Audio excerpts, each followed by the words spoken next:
En 2030, 15% des voitures devraient être électriques. Des RER pourraient circuler dans plusieurs grandes villes et le charbon devrait avoir disparu. Ce sont les objectifs fixés par Emmanuel Macron, avec entre autres, sur l'automobile, 1 million de voitures électriques produites en France d'ici 2027, en s'appuyant sur 4 grosses usines de fabrication de batteries. Pour rendre ces voitures abordables, un système de leasing, une location longue durée, sera mis en place.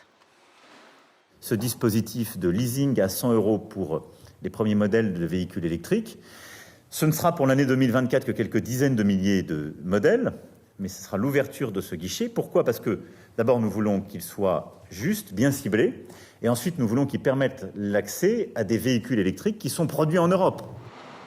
Des RER devraient voir le jour dans une dizaine de villes comme Lyon, Marseille ou Nantes. L'État va débloquer 700 millions d'euros pour les financer. Quant à la sortie du charbon, elle est annoncée pour 2027. 2 centrales en produisent toujours en France, une mesure déjà repoussée. Pour financer ces changements, 33 milliards d'euros sur la table cette année, 40 milliards l'an prochain.